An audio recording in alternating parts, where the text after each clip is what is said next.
Okay, Alyssa, the last thing that we're doing today is a story.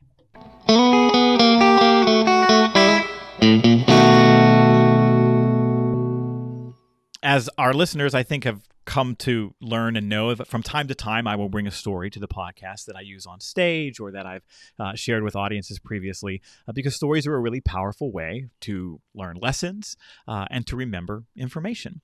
And knowing that I was going to talk today about that kind of most embarrassing moment with the speech and the oversleeping during my time at OU, it reminded me about another story from my time at OU that I think would be fun to share. So we are going to depart from Alyssa for just a minute here and come back to her right before we end as I prepare to share the story that I call Lincoln 225.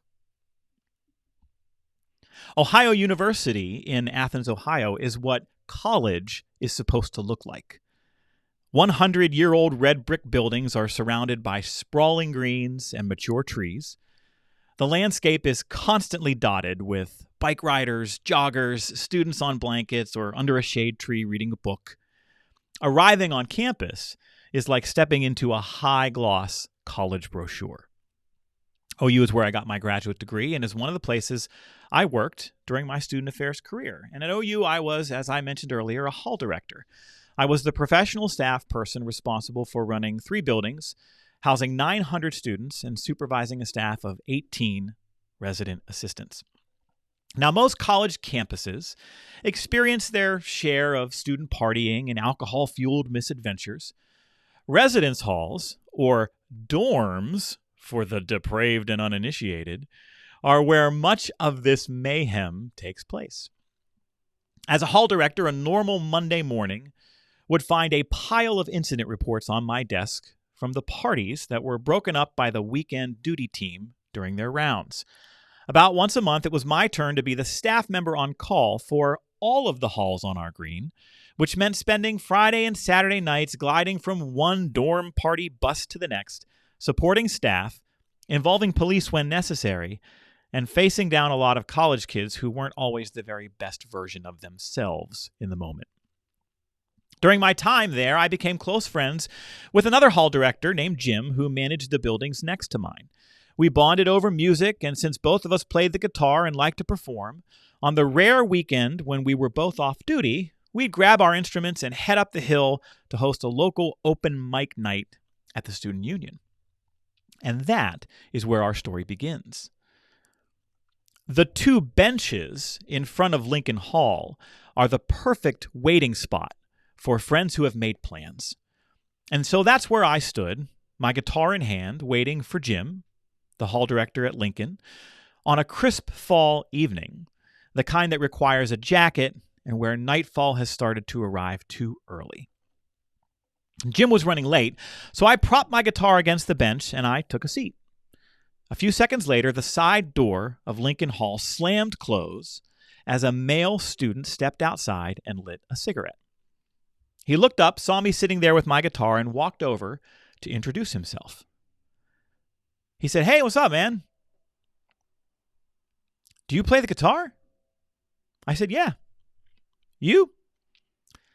He said, "Oh, no, I don't know how." He took a draw on his cigarette, and then after a pause, he said, "You partying tonight?" I tried hard not to smile, and I said, that's not really my scene. And then I asked the question that had to come next.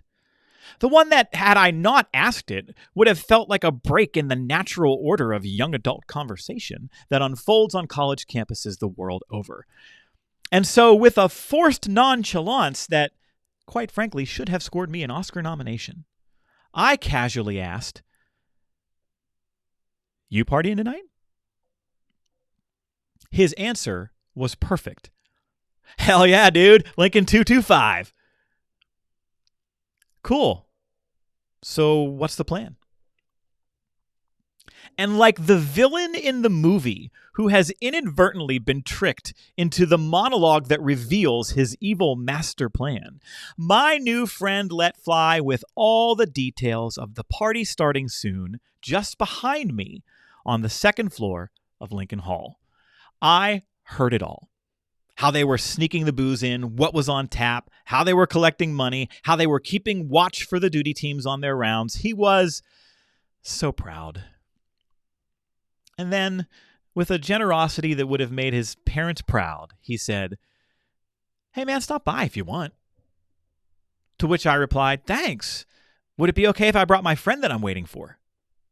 And he said, "Sure. Where do you live?" I pointed to the building across the green and said, "Right there. I'm the hall director." It's rare to see another human being actually move in slow motion.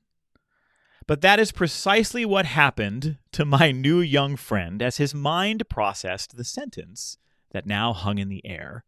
He stared, blinking, as if not comprehending. I said, "Yeah, I'm the RD of that building over there, and I'm actually here waiting for the RD of your building. You know Jim, right?"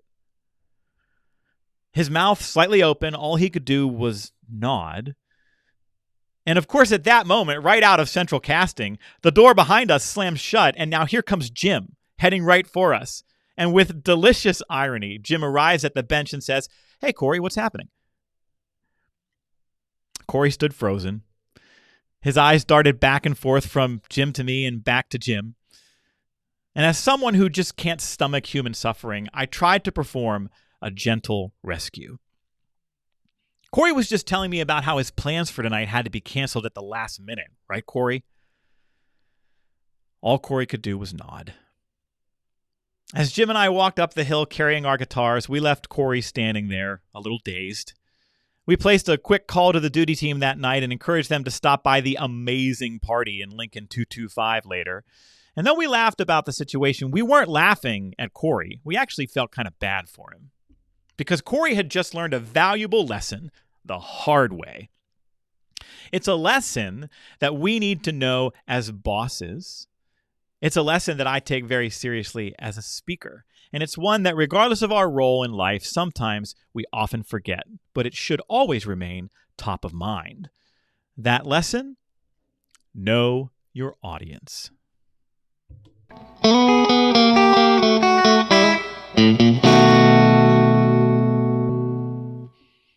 That was amazeballs.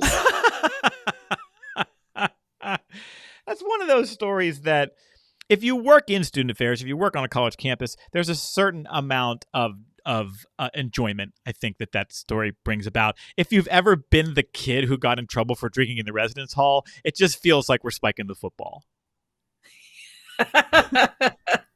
All of it. Love it.